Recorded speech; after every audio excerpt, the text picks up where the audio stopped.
नमस्कार। शुरुआत करते हैं बड़ी खबर के साथ। यूपी के बिजनौर में एक दर्दनाक हादसे में रुड़की की तहसीलदार सुनैना राणा समेत 3 लोगों की मौत हो गई। यह हादसा उस वक्त हुआ जब तहसीलदार अपने ड्राइवर और अर्दली के साथ नैनीताल से लौट रहे थी। तभी बिजनौर के सरवनपुर नहर के पास उनकी कार रेलिंग को तोड़ते हुए नहर में जा गिरी। हादसे में कार सवार 3 लोगों की मौत हो गई है। मौके पर पहुंचकर जिलाधिकारी और एसपी ने घटना का जायजा लिया और पुलिस ने रेस्क्यू कर 3 शवों को बाहर निकाला है। हादसे के बाद की तस्वीरें हम आपको दिखा रहे हैं। जब रेस्क्यू ऑपरेशन चलाया गया, 3 ही शवों को बाहर निकाल लिया गया है और साथ ही हादसे का शिकार हुई जीप को भी नहर से बाहर निकाला गया है। बताया जा रहा है कि तेज रफ्तार होने के चलते रेलिंग को तोड़ते हुए जीप सीधा नहर में जा गिरी।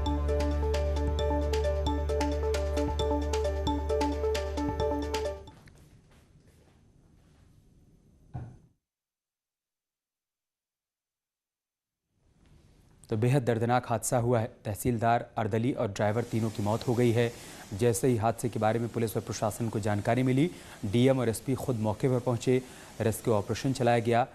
हादसे का शिकार हुई जीप को बाहर निकाला गया और उसके बाद 3 शवों को भी बाहर निकाला गया है। पोस्टमार्टम के लिए भेज दिया गया है। ये दर्दनाक हादसा हुआ है बिजनौर में, जहाँ पर 3 लोगों की जान चली गई। बताया जा रहा है कि रुड़की की तहसीलदार सुनैना राणा और उनकी अर्दली और ड्राइवर की मौत हुई है। यह हादसा उस वक्त हुआ जब तहसीलदार अपने ड्राइवर और अर्दली के साथ नैनीताल से लौट रही थी। गांव के पास में पूर्वी गंगा नहर एक दुखद घटना हुई है। नैनीताल से लौट रहे उत्तराखंड के अधिकारी तहसीलदार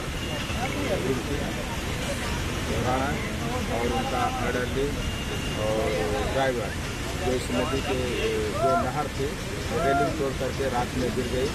ट्रेस किया गया, बाद में पता चला किसी जगह पर रेलिंग तोड़ करके गाड़ी। और बिजनौर से हमारे संवाददाता शकील इस वक्त हमारे साथ जुड़ चुके हैं। शकील, क्या जानकारी मिल पाई है हादसे के बारे में? आपको बताना चाहता हूँ, ये बहुत तेज कार अनियंत्रित कार थी जो एक नहर की रेलिंग से टकराते हुए बोलेरो कार थी और नहर में जाकर गिर गई, जिसमें रुड़की की तहसीलदार सुनैना राणा, उनके ड्राइवर और अर्दली 3 ही लोगों की मौत हो चुकी है। और ये दर्दनाक हादसा नजीबाबाद थाना क्षेत्र के सखनपुर में हुआ है। मौके पर डीएम और एसपी धर्मवीर सिंह मौके पर मौजूद। अपने रेस्क्यू ऑपरेशन करके पुलिस और गोताखोरों ने 3 लाशों को बरामद कर लिया है और चारों तरफ गांव के लोग भी मदद कर रहे हैं। उनकी मदद से इन सब शवों को निकाला गया है गोताखोरों की पीएससी के। और एक दर्दनाक हादसा यूपी की आज की सबसे बड़ी खबर कह सकते हैं। उत्तराखंड यूपी की सबसे बड़ी खबर है और ये उत्तराखंड के ही रहने वाले थे और ये नैनीताल से सारे ऑफिसर वापस लौट रहे थे। कोई इनकी ट्रेनिंग थी, ट्रेनिंग से ये लोग वापस आ रहे थे और ये दर्दनाक हादसा हो गया। पूरी रात दिन एक करके पुलिस और पीएससी के गोताखोरों ने 3 शवों को बरामद कर लिया है। शुक्रिया आपका हमारे साथ जुड़ने के लिए और जानकारी हम तक पहुंचाने के लिए। और एक बड़ी खबर उत्तरकाशी से है, जहां पर भालू ने हमला कर दिया है। भालू के हमले में बुजुर्ग घायल हो गया है। घायल को हायर सेंटर रेफर किया गया। बकरियां चराते समय भालू ने हमला किया। मोरी ब्लॉक के गोविंद पशु विहार का मामला है, जहां पर भालू के हमले में बुजुर्ग घायल हो गए। उत्तरकाशी से खबर हम आपको बता रहे हैं। तस्वीरें भी आप देखिए। भालू ने बुजुर्ग पर हमला कर दिया, जिससे वो गंभीर रूप से घायल हो गए। उनको फिलहाल हायर सेंटर रेफर किया गया है और जानकारी मिल रही है कि बुजुर्ग बकरियां चराने के लिए गए हुए थे। उसी दौरान भालू ने उन पर हमला कर दिया पशु विहार इलाके में। और उत्तरकाशी में गुलदार की भी दहशत बरकरार है। बड़कोट पालिका क्षेत्र में वार्ड नंबर 6 में दहशत बरकरार है। हेलीपैड और तिलाड़ी रोड पर 3 गुलदार देखे गए हैं। अब तक 2 पालतू कुत्तों को निवाला बना चुके हैं गुलदार। वन विभाग लोगों को जागरूक रहने के लिए कह रहा है और साथ ही साथ गुलदार की सूचना भी दे दी गई है। गुलदार को भगाने में वन कर्मियों ने हवाई फायरिंग भी की है। बड़ी खबर हम आपको बता रहे हैं उत्तरकाशी से, जहां पर गुलदार की दहशत अब भी बरकरार है। यहां पर गुलदार अब तक 2 पालतू कुत्तों को अपना निवाला बना चुके हैं और बताया जा रहा है कि हेलीपैड और तिलाड़ी रोड पर 3 गुलदार देखे गए हैं, जिसके बाद स्थानीय लोगों ने वन विभाग को इस बात की सूचना दी है और वन कर्मियों ने हवाई फायरिंग भी की है। और अब खबर हल्द्वानी से, जहां पर कैमरा ट्रैप में गुलदार कैद हुआ है। फतेहपुर इलाके में गुलदार की हलचल देखने को मिली है। गुलदार को मारने के लिए इलाके में घूम रहे हैं शिकारी। 8 लोगों पर गुलदार अब तक हमला कर चुका है और कैमरा ट्रैप में कैद हुआ है गुलदार। फतेहपुर इलाके में गुलदार की हलचल देखने को मिली है, जिसके बाद यहां पर शिकारियों को तैनात किया गया है ताकि इस गुलदार को मार गिराया जा सके, क्योंकि यह आदमखोर गुलदार हो चुका है और अब तक 8 लोगों पर यह हमला कर चुका है। पिथौरागढ़ में आए दिन तेंदुए रिहायशी इलाकों में नजर आते रहते हैं। एक घर में लगे सीसीटीवी में एक साथ 3 तेंदुए कैद हुए हैं। यही नहीं, एक अन्य तेंदुआ थल के पास झाड़ियों में दिखाई दिया है, जिसे वहां मौजूद लोगों ने मोबाइल कैमरे में कैद कर लिया। भारी संख्या में आबादी वाले इलाकों में तेंदुए के आने से और उनके दिखाई देने से लोगों में दहशत का माहौल है। स्थानीय लोगों ने वन विभाग को इस बात की सूचना दी है और पिंजरा लगाकर तेंदुए को पकड़ने की मांग की है।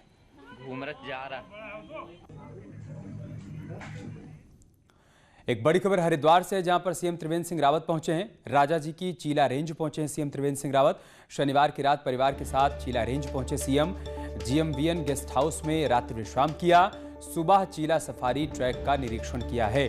परिवार के साथ हाथियों को फल भी खिलाए हैं सीएम ने। तस्वीरें देखिए आप, हरिद्वार से तस्वीरें सामने आई हैं चीला रेंज से, जहां पर सीएम त्रिवेंद्र सिंह रावत परिवार के साथ शनिवार की रात को ही पहुंच गए थे और जीएमवीएन के गेस्ट हाउस में उन्होंने रात्रि विश्राम किया। आज सुबह उन्होंने चीला सफारी ट्रैक का निरीक्षण किया और परिवार के साथ यहां पर वो पहुंचे थे। हाथियों को फल भी खिलाया। 2 तस्वीरें हम आपको दिखा रहे हैं सीएम के यहां पहुंचने की। और बुलेटिन में बात करते हैं उत्तराखंड में कोरोना के अपडेट की। शनिवार को राज्य में कोरोना के 462 नए केस आए हैं और इसके साथ ही कुल केस 54,500 के पार पहुंच चुके हैं। एक्टिव केस 7,300 के पार हैं। 18 लोगों ने कल अपनी जान गंवाई, जबकि मौत का कुल आंकड़ा 734 पहुंच चुका है। देहरादून में 167 नए केस आए हैं, हरिद्वार में 62 नए केस आए हैं, जबकि नैनीताल में 56 नए केस सामने आए हैं। त्योहारों को लेकर एसओपी जारी की गई है। त्योहारी आयोजनों को लेकर एसओपी जारी की गई है। कंटेनमेंट जोन में किसी तरह की छूट फिलहाल नहीं होगी। आयोजन स्थल प्रशासन की तरफ से तय किया जाएगा। सैनिटाइजेशन, मास्क और सोशल डिस्टेंसिंग की जिम्मेदारी। किसी भी आयोजन में 200 से अधिक लोगों को अनुमति नहीं मिलेगी। भीड़ प्रबंधन का रखरखाव भी रखा जाएगा। आयोजक की कार्यक्रम की पूरी जिम्मेदारी होगी। प्रशासन की देखरेख में ही आयोजन किया जाएगा।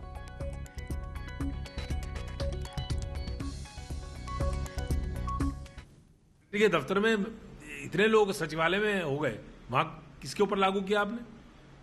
और अगर सार्वजनिक कार्यक्रम होगा, माता का जागरण होगा, माता की चौकी होगी, दुर्गा पूजा होगी, नवरात्रों की कोई फंक्शन होगा, उसमें शादी ब्याह होगा, उसमें आप कह रहे हैं कि साहब इतने लोग होने चाहिए, संक्रमित हुए तो आयोजक जिम्मेदार होगा। तो उन सब त्योहारों को लेकर एसओपी जारी इसलिए की गई है कि जिससे त्योहार भी हो जाए और त्योहार के कारण कोई सोशल डिस्टेंसिंग इत्यादि का पालन न करने वालों के एक निर्देश भी जारी हो जाए। उत्तराखंड सरकार ने कोरोना के खतरे के बीच त्योहारों में आयोजन की परमिशन तो दे दी है, लेकिन आयोजकों की जिम्मेदारी भी तय कर दी गई है। फैसले पर सवाल भी खड़े होने शुरू हो गए हैं। आयोजकों का कहना है कि सुरक्षा की जिम्मेदारी आयोजक की नहीं होनी चाहिए। ये कहते हुए विरोध दर्ज कराया गया है आयोजकों की तरफ से, जबकि सरकार ने एसओपी जारी करते हुए कह दिया है कि आयोजन की पूरी जिम्मेदारी आयोजक की होगी और साथ ही साथ 200 से अधिक लोगों के इकट्ठा होने की परमिशन नहीं दी गई है। लेकिन आयोजकों का कहना है कि आयोजन की सारी जिम्मेदारी हमारी कैसे हो सकती है, सुरक्षा की जिम्मेदारी शासन और प्रशासन की होनी चाहिए। आप और मेरी सुरक्षा की जिम्मेदारी सरकार की है, तो सरकार को इस तरह के इंतजाम करने चाहिए और ये आयोजक पर रिस्पॉन्सिबिलिटी नहीं डालनी चाहिए। पूजा तो करेंगे, लेकिन बहुत ही सीमित इसमें करेंगे, ताकि हमारा मेन कंसर्न है कि किसी को जो इस पूजा के कारण या भीड़ के कारण, सोशल डिस्टेंसिंग को ना मानने के कारण बीमारी ना फैले। ये सबसे बड़ा मुद्दा है आज के दिन में। इन स्थितियों में व्यापार करना बहुत मुश्किल है। कोई सरकारी रियायत नहीं है। सरकार कहती है कर्जा ले लो, बैंक में जाओ कर्जा मांगने के लिए, तो बैंक से जवाब मिलता है कि साहब आपके पास काम धंधा तो है नहीं, आप कर्ज लेके उतारोगे कैसे?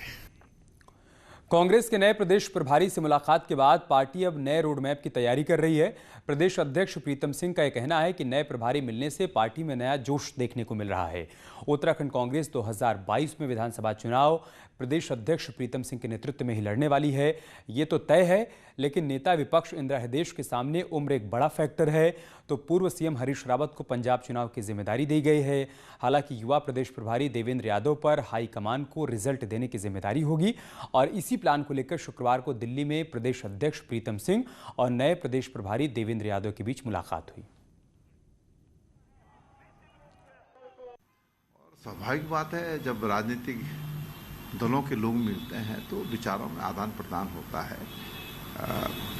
बहुत सारे विषयों पर बात हुई।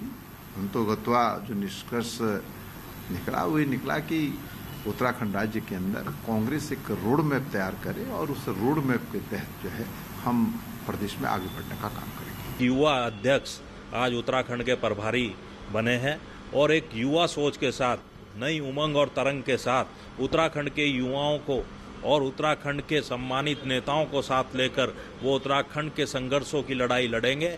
इस सरकार की जो नाकामियां हैं उन्हें जन जन तक पहुंचाने के लिए युवाओं की ऊर्जा का सही उपयोग करेंगे। हर साल होने वाले रामलीला के आयोजन कोविड के चलते इस बार बड़े स्वरूप में नहीं हो पा रहे हैं, लेकिन उत्तराखंड में लोग रामलीला देखने से वंचित ना रहें, इसलिए रामलीला समितियां सोशल मीडिया के जरिए आयोजन करने वाली हैं।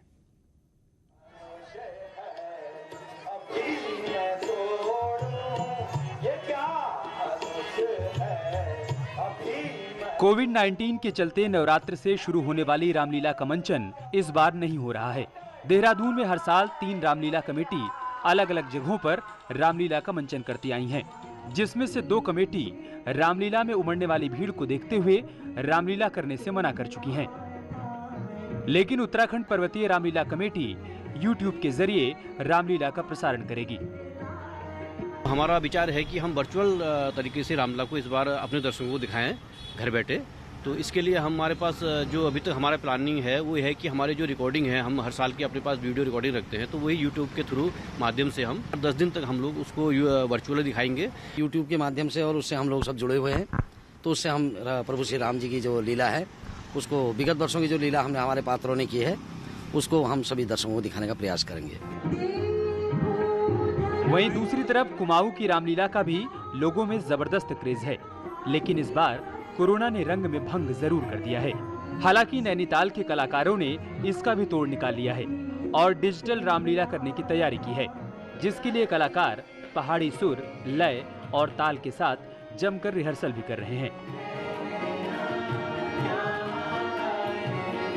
अपनी सभ्यता, अपने कल्चर को बचा सकें और कम सीमित संसाधनों में, जहाँ की कोरोना के होने से ये सब चीज़ सीमित हो गई है, तो हमने भी यही प्रयास किया है सीमित संसाधन में सब लोगों का साथ लेते हुए इस कार्य को सफल बनाया जा सके। हम चाहते थे कि वो परंपरा न टूटने पाए और जारी रहे, तो इसके लिए हम नौजवानों ने सबने मिलकर एक फैसला किया कि इसको इस बार डिजिटल रामलीला के रूप में प्रयोग करें। एक नया प्रयोग भी है जिसमें थिएटर के एलिमेंट भी हैं। देहरादून समेत कुमाऊं में भी जगह जगह रामलीला का आयोजन होता है, लेकिन इस बार वर्चुअल रामलीला के आयोजन से कोविड-19 के दौर में भी एक नई परिपाटी की शुरुआत हो रही है, जिसमें मंच पर कलाकार होंगे तो दर्शक घर में होंगे। न्यूज़ 18 के लिए देहरादून से भारती सकलानी और नैनीताल से वीरेंद्र बिष्ट की रिपोर्ट। यार रुक एक छोटे से ब्रेक के लिए, जल्द लौटे हैं कुछ और खबरों के साथ।